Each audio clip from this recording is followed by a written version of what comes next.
Apple just launched a new most affordable iPhone 17e at a decent price point of $599. And ये मैं क्यों कह रहा हूँ, क्योंकि एप्पल ने अपने iPhone 17e के अंदर काफी ज्यादा क्रेजी चीजें ऐड की हैं। Like one of the main changing Apple has done in this phone, इसकी स्टोरेज को पकड़ के 128GB से 256GB कर दी है, वो भी इस प्राइस पॉइंट के अंदर। If you don't know, storage का जो है ना NVMe SSD का पूरी वर्ल्ड वाइड जो है ना शॉर्टेज चल रही है, इसके प्राइसेस टू मच आई हुई भी हैं। एंड अगर शॉर्टेज के अंदर एप्पल वाले अपने इस फोन के अंदर 256GB दे रहे हैं, वो भी $600 के अंदर, तो मेरे से ऑलरेडी बहुत अच्छा ऑप्शन है। बकाया 256GB की स्टोरेज के साथ एप्पल वाले हमें इसके अंदर 8GB की रैम भी दे रहे हैं फॉर AI फीचर्स, जो कि इन फ्यूचर में कभी ना कभी तो आएंगे। बकाया हम आते हैं इस स्क्रीन के ऊपर। एप्पल ने हमें इस स्क्रीन के ऊपर सेरेमिक शील्ड 2 दी है, जो कि 3x तक मोर स्क्रैच रेजिस्टेंस है इनकी नॉर्मल सेरेमिक शील्ड 1 से। एंड जब आपका फोन रोड के ऊपर रगड़े खाएगा, तब आपके ये फोन की स्क्रीन को एंड आपकी जेब को रगड़े खाने से बचाएगी, थोड़ा बहुत ही। बकाया इस सेरेमिक शील्ड के ऊपर एप्पल ने थोड़ी बहुत एंटी रिफ्लेक्टिव कोटिंग भी की है, जो कि थोड़ा बहुत काम करती है, बट हर बंदे इसके ऊपर प्रोटेक्टर लगा ले होते हैं, तो एंटी रिफ्लेक्टिव कोटिंग हो या ना हो, बात वहीं की वहीं आ जाती है। बकाया एप्पल ने हमें 6.1 इंच का अल्ट्रा HDR OLED डिस्प्ले दिया है, प्लस हमें इस फोन के अंदर 12 इंच का डिस्प्ले मिल जाता है एंड इसके अंदर IP68 की रेटिंग मिल जाती है।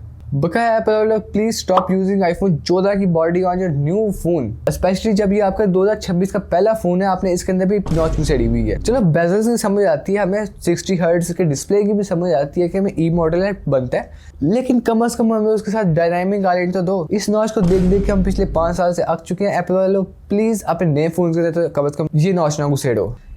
बकाया हमें इसकी बैक के ऊपर मिल जाता है सिंगल कैमरा 48 मेगापिक्सल का, उसकी बात हम बाद में करते हैं। पहले हम इसकी बात कर लेते हैं इसके चिपसेट के ऊपर। A19 हमें इस फोन के अंदर मिलता है with 6 core CPU and 4 core GPU।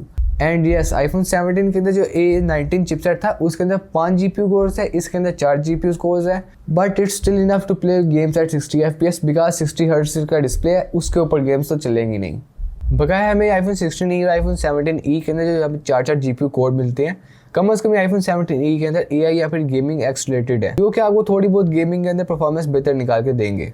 Gaming के टॉपिक पे बात हो रही है तो इसके अंदर वाईफाई की चिपसेट भी बात कर लेते हैं। एप्पल ने उसको भी काफी हद तक इंप्रूव किया है। लास्ट ईयर के iPhone 16e और इस साल के iPhone 17e के अंदर जो चिपसेट लगा हुआ है उसका सिर्फ 2 डिफरेंस है। एक तो iPhone 17e के चिपसेट के अंदर उन्होंने X लगा दिया एंड इसको 30% तक मोर एनर्जी एफिशिएंट कर दी है, विच इन थ्योरी आपकी बैटरी की कम खाएगा, आपकी बैटरी को कम खाएगा। बकाया एप्पल ने हमें इस फोन के अंदर 26 आवर्स का वीडियो प्लेबैक बैकअप दी है, जिसका मतलब ये है कि आप एक चार्ज के ऊपर इस फोन को एक दिन इजीली यूज कर सकते हैं। बाकी सारी चीज़ें तो ऑलमोस्ट कवर हो गई हैं। अब हम बात कर लेते हैं कैमरास के ऊपर। एंड कैमरास के ऊपर आईफोन ने बहुत ज़्यादा मेहनत नहीं की। आप लोग मेरे से आर्ग्यू करोगे एप्पल ने जो iPhone 17 का मेन कैमरा था, कम से कम उसको उठा के iPhone 17e में दे दिया, जिसके जवाब में मैं कहूँगा नहीं, क्योंकि iPhone 17e का जो मेन कैमरा है ना, उसकी पिक्चर क्वालिटी ऑलमोस्ट जो होती है ना iPhone 17 का वाइड एंगल कैमरा की, उसके जितनी होती है। ये पता नहीं एप्पल वालों का क्या रोल है। जो ई मॉडल है ना, इनके कैमरा मतलब जो 16 प्रो का जो वाइड एंगल का रिजल्ट होता है ना, उस तरह का ये 16e के मेन कैमरे का रिजल्ट आता है। अब पता नहीं क्यों एप्पल वाले अपने बेस मॉडल्स के अंदर और ई मॉडल्स के अंदर कैमरे खराब डालते हैं in compare to the pro models, क्योंकि अगर आप लोग कंपेयर करेंगे iPhone 16e का मेन कैमरा iPhone 16 प्रो के वाइड एंगल कैमरा के साथ, तो दोनों का रिजल्ट ऑलमोस्ट सिमिलर आएगा। एंड इस बात की मैं खुद भी गारंटी दे सकता हूँ, क्योंकि मेरे पास iPhone 13 है एंड मैंने iPhone 13 Pro भी यूज किया, और जब मैं इन दोनों फोन को इकट्ठा रख के कंपेयर करता हूँ तो iPhone 13 Pro का रिजल्ट काफी हद तक थोड़ा बेहतर है। नॉर्मल बंदे को इतना रिजल्ट नजर नहीं आएगा, बट जो बंदा इतनी देर से कंटेंट क्रिएशन कर रहा है, वो छोटी छोटी चीजें देख के पहचान जाता है कि डिफरेंस है कैमरास के अंदर। स्पेशली प्रो मॉडल्स के अंदर कैमरास बहुत अच्छे होते हैं आईफोन के in compare to the base model और iPhone E के मुकाबले में। तो अगर आप iPhone 17e परचेज करना चाह रहे हैं कैमरे के लिए, तो ना कीजिएगा। iPhone 17 का कैमरा नहीं है। इससे अच्छा आप अगर iPhone 16 मिल रहा है, iPhone 15 मिल रहा है, उसका रिजल्ट बेटर निकल आएगा in compare to this model. And that's also the one of the reasons कि मुझे iPhone 13 एंड iPhone 16e मिल रहा था ऑलमोस्ट कोई 5000 के डिफरेंस के ऊपर, बट मुझे पता था कि इन दोनों कैमरास में इन पेपर तो इतना डिफरेंस नहीं है, बट इन रियलिटी बहुत ज़्यादा डिफरेंस है। ये कैमरास काफ़ी वर्स होते हैं, मतलब ठीक है लगते हैं आईफोन के कैमरा, बट फिर भी वो उसका वो रिजल्ट नहीं आया जो आपको प्रो मॉडल के अंदर आएगा। बकाया सारी वीडियो को कवर करते हैं कि एंड आपको बताते हैं कि आपको iPhone 17e परचेज करना चाहिए।